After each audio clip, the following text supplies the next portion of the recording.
இன்னைக்கு பார்த்தீங்கன்னா ஆஸ்பத்திரியில் இன்னைக்கு நர்ஸாக இருக்கிறது யார்? பெரும்பாலும் பெண்கள் தான். நாங்கள்லாம் சின்ன பையனாக இருக்கப்ப மேல் நர்ஸ் ஆர்டர்லி எம்என்ஓ அப்படின்னு ஆம்பளைய நர்ஸாக இருந்தாங்க. நல்ல கண்ணங்கரேர்னு தண்டி இருப்பார் நர்ஸு. மீசையை முறுக்கிக்கிட்டு ஊசி போட வருவார். ஊசியே திரும்பி போடுறா அப்படின்னு அவன் இப்படியே பார்த்துட்டு, என்னடா அது பிஜுவா பக்கிரி மாதிரி இருக்கான், இவனை போய் நர்ஸாக போட்டிருக்காங்க அப்படின்ட்டு, நான் ஊசியே வேணாமியா, நான் செத்தாவது போகிறேன், உன் கையில் நான் ஊசி போட மாட்டாங்கிறான். ஆனால் ஒரு பொம்பளை பிள்ளை நர்ஸாக இருந்தால் அந்த ஆஸ்பத்திரி எப்படி இருக்கான்? சிஸ்டர் சிஸ்டர் ஊசி போட எப்போ சிஸ்டர் வருவீங்க? இந்த போகிறேன் சார் அப்படின்ட்டு அந்த பஞ்சில் அப்படி தடவி விடுவாங்க. போடுங்க சிஸ்டர் அப்படின்னா போட்டாச்சு. போட்டாச்சா? வலிக்கவே இல்லை. அதுதான் பெண்கள். ஒருத்தனுக்கு வலிக்கக்கூடாது என்ற மன இரக்கம் கருணை யார்கிட்ட இருக்குன்னா பெண்கள்கிட்ட தான் இருக்குது. 1ஆம் கிளாஸில் ஆம்பளைய வாத்தியாராக போட்டால் என்ன ஆகும்? அனில் அனில் ஆடு சொல்கிறா சார் சார் சொல்கிறா அப்படின்னு மிரட்டினார்னா, நான் மாடு மேய்க்க போகிறேன் சார், உங்கள்கிட்ட படிக்க மாட்டேன் சார். ஆனால் பாடம் நடத்திட்டு இருக்கப்ப திடீர்னு ஒரு பையன், டீச்சர் உச்சா வருது அப்படின்னா, அந்த டீச்சர் கூட்டிகிட்டு போய் அவனை உச்சா போக வச்சு திருப்பி கொண்டு வந்து, அம்மா இங்கே வா வா ஆசை முத்தம் தாத்தான் பாட்டை அவ்வளோ ரசித்து நடத்துவாங்க ஒரு பெண் ஆசிரியை. இளைஞர்களை இன்னைக்கு ஒரு இடத்துக்கு கூட்டு வர்றது சாதாரண விஷயம் இல்லை. சின்ன பையனாக இருக்கிற வரைக்கும் அவங்க அப்பா பேச்செல்லாம் கேட்பேன். ஒரு 5 வயசு 10 வயசு பயல ஒரு அவங்க அப்பா, டேய் இவாடா அப்பா படிக்கணும், படிக்கிறப்பா, ரைட் அப்பா உட்கார்றா உட்கார்றப்பா, பயப்படுவேன். எத்தனை வயசு வரைக்கும்? ஒரு 15 16 வயசு. +2 வந்துடுவான், லேசாக மீசை வளரும். அப்போ குரல் மாறும் பார்த்துருக்கீங்களா பயலுக்கு? அப்பா அப்படின்னு கூப்பிட்டு இருந்தவன் அப்பா அப்படிமே. அதுதான் அந்த பயலுக்கு அபாய அறிவிப்பு அவங்க அப்பனுக்கு. மகன் ஒரு லெவலுக்கு மாறுறான், இனிமே நீ அடக்கி வாசிக்கணும்டான்னு. இது தெரியாமல் சில அப்பனுங்க டே வாடா அப்படிமா, ஏதோ வர்றோம்ல பெண்ண அப்படிமா. டே நான் அப்பாடா, அதுக்கு என்ன செய்ய சொல்கிற? எங்கள் அம்மா சொன்னிச்சு நீ தான் அப்பான்னு. டே என்ன இப்படி பேசுகிற? அப்பாட்ட வாயில் தானே பேசுகிறேன் அப்படின்னா. பஸ்ஸில் எல்லாம் சீட்டில் உட்காந்து போவான். இளைஞர்கள் பார்த்தீங்கன்னா படியில் தொங்கி ஒரு காலை அப்படியே ரோட்டில் உரசிக்கிட்டு ஏய் அப்படின்னா. உள்ளே இருக்க ஒரு பெரியவர், தம்பி படியில் தொங்காதீங்கப்பா, உள்ளே வந்து உட்காருங்கப்பாம்பார். பெருசு நீயும் தொங்குறியா வா அப்படின்னா. அந்த வயசு அப்படி தான் இருக்கும். ஐயப்பன் கோயிலுக்கு பாத யாத்திரை போகிறதுக்கு நிறைய பேர் மாலை போட்ட ஆள்லாம் நிற்கிறீங்க. அவங்களெல்லாம் பார்த்து உண்மையிலே சந்தோஷப்படுறேன். ஒரு 40 நாள் நிம்மதியாக இருக்காங்க. வீட்டில் எம்புட்டு மரியாதைங்கிறீங்க. சாமி உட்காருங்க சாமி, சாமி சாப்பிடுங்க சாமி, சாமி சோறு எடுத்து வைக்கிட்டீங்க சாமி, வேட்டியை துவைச்சி போட்டேன் சாமி, துண்டு விரிச்சு கட்டி போட்டுமா சாமி, சாமி காப்பி விடிங்க சாமி, சாமி கோயிலுக்கு எப்போ சாமி போகிறீங்க? சாமி பூஜைக்கு போயிட்டு வந்துட்டீங்களா சாமி? பஜனைக்கு போகலாமா சாமி? யார்? மனைவி. அவன் பூரிச்சு போகிறேன், ஐயப்பா இன்னும் ஒரு 3 மாதத்துக்கு இந்த மாலையை நீட்டிக்கப்படாதா? என்ன மரியாதை! கேட்டதெல்லாம் உடனே வருது. ஒரே ஒரு பிரச்சனை, நினச்சதை சாப்பிட முடியல, அவ்வளோதான். அதை கூட நான் இப்போ தியாகம் பண்ணுறேன். அதுவும் இந்த 7 மணிக்கு தான் ஐயப்ப பஜனையெல்லாம் போடுவாங்க. ஏன் தெரியுமா 7 மணிக்கு போடுறாங்க? அதுதான் சோதனையான நேரம். அது இந்த மழை நேரத்தில் 7 மணி. அந்த நேரம் பார்த்து தான் ஒருத்தன் நல்லா வந்து நம்மள்கிட்ட ஐயப்பன் கோயில் மாலை போட்டவர்கிட்ட பேசுகிறேன். மாப்பிள்ள ஒரு கட்டிங் அடிச்சுட்டுறா மட்டன் சுக்காவை. ஏய் மாலை போட்டிருக்கேன்டா, இருந்தாலும் சொல்கிறேன் மாப்பிள்ள, கலத்திட்டு நீ சாப்பிடலாம்ல, விடுறா. டே அவனுக்கு வந்து யோசிக்கிறான், இன்னும் ஒரு 10 நாள் கழிச்சு கூட போட்டிருக்கலாம் போல இருக்குன்னு உடனே போய் பஜனையில் ஓடி வா ஐயப்பா, ஓடி வா சாமி சாமி, என்னைய வந்து சோதிக்கிறாங்க அப்படின்னு. காலத்தில் பெண்களை பற்றி சினிமாவிலெல்லாம் பாட்டு எப்படி எழுதுவாங்க? பழைய தியாகராஜ பாகவதர் பாட்டெலாம் பெண்களை பற்றி எழுதுகிற பாட்டு, காதல் பாட்டெலாம் கேட்டால் உங்களுக்கு புரியாது. இப்போ நான் ஒரு காதல் பாட்டு பாடுறேன், ஏதாவது விளங்குதான்னு பாருங்கள். எங்கள் அப்பா எங்கள் அம்மாவை பார்த்து லவ் பண்ண பாட்டு அது. அந்த பாட்டை பாடுறேன். பதனமே சந்திர பிம்பமோ மலர்ந்த சரோஜமோ பதனமே சந்திர பிம்பமோ. இன்னைக்கு ஒரு கதாநாயகன் இந்த பாட்டை பாடினான்னா அந்த புள்ள ஓடி போயிடும். டேய் என்னை விடுறா, இதே மாதிரி வாழ்நாள் முழுவதும் பாடியே என்னை கொண்டு விடுவோம் போல இருக்குன்னு. ஒரு காலத்தில் வதனமே சந்திர பிம்பமான்னு பாடினான் பெண்ணை பார்த்து. கண்ணதாசன் எழுதுகிற ஒரு பாட்டு எம்ஜிஆர் பாடுவார் ஒரு படத்தில்.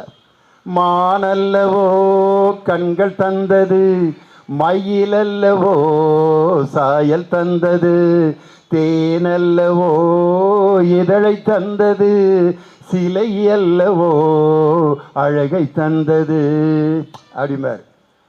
சிவாஜி கணேசன் எப்படி பாடுவார்? அடே அப்பா, அம்மாடி பொண்ணுக்கு தங்கம் மனசு, பொங்குது சின்ன மனசு, கண்ணுக்கு 100 வயசு, அவ சொல்லுக்கு 4 வயசு, சொல்லுக்கு 4 வயசு.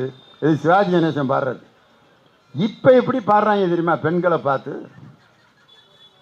அங்கே ஒரு அம்மா சிரிச்சிருச்சு. அதுக்கு என்ன பாட்டை நான் சொல்ல போகிறேன்னு கண்டுபிடிச்சிட்டாங்க.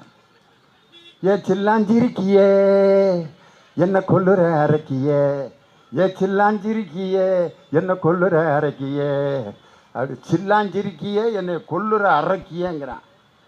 முன்னால் என் மனசை புழிஞ்சு புட்டிய, பின்னால் என் மனசில் உறைஞ்சி புட்டிய அப்படின்னு புழிஞ்சு புட்டிய உறைஞ்சி புட்டியன்னு. இன்னொரு பாட்டை பார்க்கணும். சிரிக்கி சிரிக்கி ஜீனா சிரிக்கி சிரிக்கி நடந்தா தின்னா கிட்டா சிரிக்கிங்கிறான் பெண்ணை. இப்போ ஒரு லேட்டஸ்ட் சாங்கு, அடாடா சப்புன்னு அந்த பிள்ளை அறையும் அவனை நல்லா அடி அப்படின்ட்டு ஒரு பாட்டு பாடுவான். தாஜாவா இருக்கிறிய வாட்டர் பாக்கெட்டு மூஞ்சி அப்படிங்கிறான். ஒரு பொண்ணோட முகம் வாட்டர் பாக்கெட்டு மாதிரியா இருக்கான். ஆனால் பெண்கள் பார்த்தீங்கன்னா, சாமி எடுத்துக்கிட்டிங்கன்னா கல்விக்கு கடவுள் சரஸ்வதி, செல்வத்துக்கு கடவுள் லட்சுமி, வீரத்துக்கு கடவுள் பார்வதி. அதே மாதிரி சினிமாவில் பார்த்தீங்கன்னா அப்படி வர்ணிப்பாங்க. ஆனால் அதே பெண்ணை எப்படி கேவலப்படுத்திலாம் பாடுறான் பாருங்க. இன்னைக்கு ரோட்டில் போகிறப்போ ஒரு அம்மா இப்போ ஸ்கூட்டரில் போகுது, பின்னாடி வர்றவன் அந்த பொண்ணு ஓவர்டேக் பண்ணிருச்சுன்னு ஏய் ஏய் விட்டாதரா அப்படிங்கிறான். அந்த பொண்ணு முன்னால் ஓவர்டேக் பண்ணி போனதா இவனால் ஜீரணிக்க முடியல. ரோட்டில் ஒரு 10 அடி தன்னை முன்னால் ஒரு பொண்ணு போனதை கூட இன்னைக்கு வரைக்கும் ஆண்களால் ஜீரணிக்க முடியல. இன்றைக்கும் கல்யாணம் முடித்த பெண்கள்லாம் இருக்கீங்களே, கல்யாணம் முடித்தவங்கிற அடையாளம் பூரா நீங்கள் தான் வச்சுருக்கீங்க. ஆம்பளைய கல்யாணம் முடித்ததுக்கு ஏதாவது ஒரு அடையாளம் இருக்கா அவங்க கையில்? ஒன்று ஒரு மொழி மட்டும் வச்சுருப்பேன். அந்த அப்படியே ஐயா கல்யாணம் ஆயிடுச்சா எப்படி கண்டுபிடித்தேன்? முழிக்கிற மொழியிலே தெரியுதில்ல கல்யாணம் ஆகி 15 வருஷம் ஆகுதுன்னு. அதனால தான் கல்யாணம் ஆன ஆளுகளை பேமொழி மேன் அப்படின்னு ஏன்னு சொல்கிறான்னா, பேமொழி முழிச்சுக்கிட்டு உட்காந்துருப்பேன், வேற ஒன்றும் கிடையாது. அதனால தான் எல்லா கலாச்சார அடையாளங்களையும் நீங்கள் தான் தாங்கி வச்சுருக்கிறீங்க. ஒரு ஆணுக்காக இங்கே ஒரு பொட்டு இங்கே ஒரு பொட்டு வச்சுக்கிட்டு அதை பத்திரமா பாதுகாக்கிறது. மறந்துட்டு வந்துருச்சு அந்த பொட்டை, திரும்பி உள்ளே ஓடி போய் அப்படின்னு வச்சுட்டு முடியாது. பூ வைக்கிறது என் வீட்டுக்காரருக்காகத்தான் இந்த பூவை வைக்கிறேன். தாலி நீங்கள் தான் பாதுகாத்து வச்சுருக்கீங்க. ஆம்பளை கழுத்தில் மட்டும் தாலின்னு ஒன்றை கட்ட விட்டுருந்தா ஒருத்தன் கழுத்தில் 1 கிராம் இருந்திருக்குமா? இன்னைக்கு 1/2 கிராம் இருந்தால் கூட போய் வச்சு கட்டிங்க போட்டுருவேன். வாங்கிடா கயிறு மட்டும் இருந்தால் போதும் அப்படிமா. இருந்தாலும் உறுத்துது, நச நசன் இருக்குன்னு பிச்சிருவேன். ஆனால் என்னுடைய சகோதரிகள் தான் அதை பத்திரமா பாதுகாத்துட்டு இருக்கீங்க. அவன் எவ்வளோ பெரிய கொடுமைக்காரனாக இருந்தாலும் அந்த கைத்தை விட்டு கொடுக்காதியா. கோயிலில் கொஞ்சம் குங்குமம் கொடுத்தா வாங்கி இங்கே கொஞ்சம் வச்சு இங்கே கொஞ்சம் வச்சு அந்த தாலி கொடி எடுத்து அதில் ஒரு அமுக்கு அமுக்கி. நான் ஒரு அம்மாவை கேட்டேன், எதுக்குமா அதில் குங்குமம் வைக்கிற? அதில் அவர் இருக்கார், அதனால தான். அதில் அவர் இருக்கார் அந்த மஞ்சள் கயிற்றுல. அவன் தண்டி இருப்பான், கொட்டா புளி சேரான், புளி கூட்டான் ராமசாமி மாதிரி. அவன் இந்த மஞ்சள் கயிற்றுல இருக்கான்னு நம்பிக்கிட்டு பாதுகாத்து இன்னைக்கு வச்சுக்கிட்டு இருக்காங்க பாருங்க. எஸ்பியா டிஎஸ்பியா ஒரு பெண் வந்து கையில் துப்பாக்கி வச்சுட்டு நிற்கிது. ஒரு ஆம்பளைய வந்து அந்த எஸ்பி அம்மா கூப்பிடுறாங்க, ஹேய் அப்படின்னு. அம்மா அப்படிங்கிறான். இவா சொல்லுங்கம்மா, எங்கே போகிற? ஊது அந்த அம்மா ஊத சொல்லுது, ஏறு வண்டியில். அவன் ஒரு பொம்பளை நம்மளை வண்டியில் ஏற சொல்லுதுன்னா எதை பார்த்து பயப்படுறான்னா, பின்னால் சொல்லி இருக்காங்க பற்றியா துப்பாக்கி, அதை பார்க்குறேன். ஆனால் 3 வகையான பெண்கள் நீங்கள் பார்த்துருப்பீங்க வீட்டில். ஆம்பளைகிட்ட சொல்கிறேன், மனைவி ஒருத்தர் திட்டுறாரு, இந்தடி என்னடி நினச்சிட்டு இருக்க நீ அப்படிங்கிறான். சில பெண்கள் என்ன கத்துற, பொம்பளைன்னா உனக்கு அவ்வளோ இலக்காரமா, ஏயா கத்துற. இது ஒரு வகை. ஒரு அம்மா சொல்லுது, நம்ம வீட்டில் நடக்கிறத அப்படியே சொல்கிறாருன்னு. 2வது வகை இருக்கு. இன்னொரு அம்மா, இந்தடி உன்னைய உதைக்காம விட மாட்டேன்டி அவனு.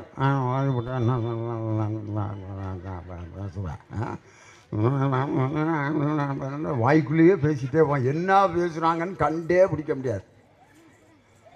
இது 2வது வகை. 3வது வகை ஒரு அம்மா இருக்கும், உன்னை அறுவாள் எடுத்து நான் வெட்டி விட்டு ஜெயிலுக்காது போவனே ஒழிய உன் கூட நான் வாழ மாட்டேன்டி அப்படின்னு திட்டுறேன். ஒரு பதிலும் சொல்ல, கொண்டு விட வேண்டிய ஒன்னே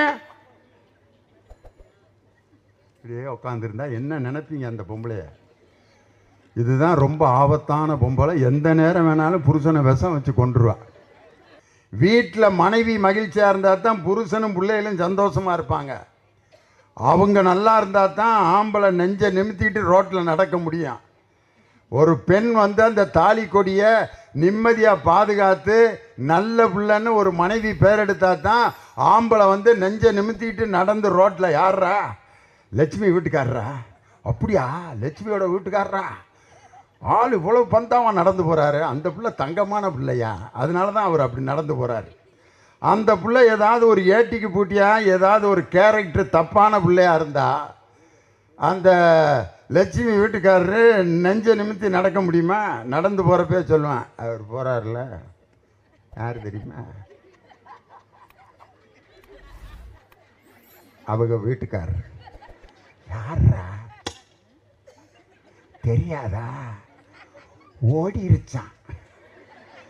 அந்த பிள்ளை ஓடிருச்சுன்னா ஒரு ஆம்பளை நெஞ்ச நிமித்திட்டு நடக்க முடியுமா? ஒரு பெண் எப்படி இருக்கிறாள் என்பதை வைத்துத்தான் ஒரு குடும்பம் என்பது நிர்ணயிக்கப்படும். இன்னைக்கு எல்லா விஷயத்திலையும் பெண்கள் இருந்தால் தான் அந்த விஷயம் சக்ஸஸ் ஆகும். ஒரு பொருளை வந்து டிவியில் விளம்பரம் பண்ணுறவங்க கூட பெண்களை வச்சு விளம்பரம் பண்ணால் தான் பொருள் நல்லா விற்கும். ஒரே கம்பெனிக்காரே 2 சோப்பு தயார் பண்ணான். ஒரு சோப்பு லிரில்னு ஒரு சோப்பு, இன்னொன்று லைபாய். லைபாய் சோப்பை எப்படி விளம்பரம் பண்ணான்னா, ஆம்பளைய குளிக்கிற மாதிரி காமிச்சான். ஆரோக்கிய வாழ்விலேயே காப்பது லைபாய், லைபாய் இருக்குமிடம் ஆரோக்கியம் விடமே, லைபாய்ன்னு 4 ஆம்பளைய பாத்ரூமில் குளிப்பேன். லிரில் சோப்பை எப்படி விளம்பரம் பண்ணான் தெரியுமா? ஒரு அருவியில் ஒரு பெண் குளிக்கும். லா லா லா லா லா லா லா லா லா லா லா லா come alive with freshness Liril அப்படின்ற ஒரு பொம்பளை பிள்ளை நுரையிலேருந்து அப்படி வெளியே வரும். ஒரு நாளைக்கு 15 லட்சம் சோப்பு விற்கிது. ஆம்பளையில் வச்சு விளம்பரம் பண்ண லைபாய் சோப்பை முனியாண்டி விலாசில் கை கழுவுற இடத்துல வச்சுருக்கேன். குளிக்கிறதுக்கு விளம்பரம் பண்ண சோப்பை. ஒரு பெண் இருந்தால்தான் ஒரு பொருளையே விளம்பரம் பண்ண முடியுது. இன்றைக்கும் காப்பி, நானும் சின்ன பிள்ளையிலேருந்து அந்த சன்ரைஸ் காப்பிக்கு இந்த பாட்டு தான். நினைந்தாலே கனவு நனவாகும், அதிக சுவை உதயம் புதிய சன்ரைஸ் சன்ரைஸ் அப்படின்னு ஒரு பொம்பளை பிள்ளை தான் காப்பி கொண்டு வரும். இன்றைக்கும் பாருங்கள், ஒரு பெண்ணால் வெறும் ஆசிரியராக ஒரு தாயாக மட்டும்தான் இருக்க முடியுமா? ஒரு பெண்ணால் எதையும் சாதிக்க முடியும் என்பதற்கு எடுத்துக்காட்டு. ஒரு பெண் வந்து எப்படி இருக்கணும்னா, அடக்க ஒடுக்கமாக இருக்கணும், வெக்கப்படணும். யாராவது கூப்பிட்டா உன் பேர் என்னம்மா, பேரும் அதெல்லாம் நாங்கள் சொல்ல மாட்டோம் அப்படின்னா தான் அருமையான பிள்ளை. பேசுகிறதுக்கு வெக்கப்படும் அப்படிம்பாங்க. வெக்கப்பட்டால் ஒரு போலீஸ்கார அம்மா வந்து இன்ஸ்பெக்டரா, ஐஜியா, டிஐஜியா இருக்க முடியுமா? ஒரு அம்மா டிஎஸ்பியாக இருக்குது. ஒருத்தன் வந்து கம்ப்ளைண்ட் கொடுக்குறான், மேடம் எங்கள் வீட்டில் திருடு போயிடுச்சு. அப்படிங்களா? திருடா அப்படின்னா என்னடா அது திருடா? எப்போ? எஃப்ஐஆர் கொடு அப்படின்னு கையெழுத்து போட்டு பின்னாடி அந்த டிஎஸ்பி அம்மா துப்பாக்கி சொருகியிருப்பாங்க. ஒரு ஊரில் கச்சேரி நடந்துகிட்டு இருந்துச்சு. நாகசனை ஊதிக்கிட்டு இருக்கார் ஒரு ஆள்.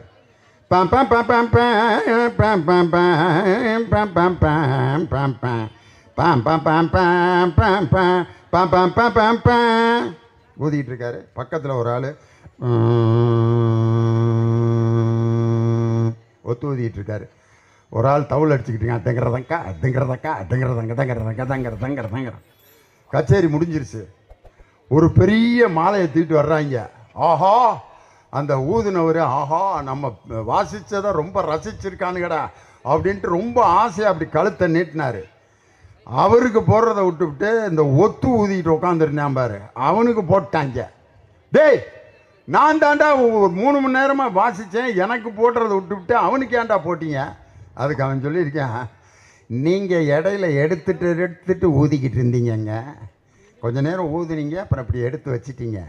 ஆனால் ஐயா தான் 9 மணிக்கு வாயில் வச்சவர் 12 மணி வரைக்கும் பிபிஐ எடுக்கவே இல்லைங்க. உங்களை விட திறமசாலி அவர் தாங்கன்ட்டு ஒத்து ஊதுனவனுக்கு மாலை போட்டாங்க பாரு. முன்னெல்லாம் வந்து ஒரு பெரிய ஆஸ்பத்திரியில் போய் ஏழைகள்லாம் வைத்தியம் பார்க்க முடியாது. ஒருத்தன் இப்படி தான் ஒரு பெரிய டாக்டர்கிட்ட போயிருக்கான். டாக்டர் ஐயா, டாக்டர் ஐயா, டாக்டர் உட்காரியா உட்கார். காதில் இதை மாற்றி நெஞ்சில் வச்சார். மூச்சையில் விடு, நோயில் விடு, பின்னால் திரும்ப, மூச்சையில் விடு, இல் விடு. டார்ச் லைட் எடுத்தார். நாக்கை நீட்டு உள்ள அடித்தார். மூக்கை காட்டு, மூக்குக்குள்ளே லைட், காதுக்குள்ளே லைட், எல்லாம் அடிச்சுட்டு இப்போ உனக்கு என்ன செய்யுதுன்னாரு. இதை முதலையே கேட்டிருந்தா நான் சொல்லியிருப்பேன்ல. 15 இடத்துல லைட் அடிச்சுட்டு இப்போ உனக்கு என்ன செய்யுதுன்னு இப்போ கேட்குறீங்கன்னு. காலையிலேருந்து மயக்கம் வருது சார், மூக்கிலேருந்து ரத்தம் வருது சார், கிருகிருன்னு வருது சார், நெஞ்சு அடைக்குது சார், செத்திரியம் போல் தெரியுது சாருங்கிறார். டாக்டர் திரும்ப டார்ச் லைட் எடுத்து மூக்கில் வாயிலெல்லாம் அடிச்சுட்டு பாக்கெட்லேயும் அடித்தார். அப்படியே பாக்கெட்டுக்குள்ளே அடிச்சுட்டு பார்த்தா அவன் 15 ரூபா வச்சுருக்கேன். டாக்டர் பார்த்தாரு, உனக்கு ஒன்றும் இல்லைன்ட்டார். சார் நெஞ்சு வலிக்குது, சாக போகிறேன். அதான் ஒன்றும் இல்லைன்ட்டன்ல, உனக்கு ஒன்றும் இல்லை, போயிட்டு வந்துட்டார். சார் ஏன் சார் ஒன்றும் இல்லைன்னு. டாக்டர் ஏன் அவனுக்கு ஒன்றும் இல்லைன்னா, அவன் பாக்கெட்டில் ஒன்றும் இல்லை,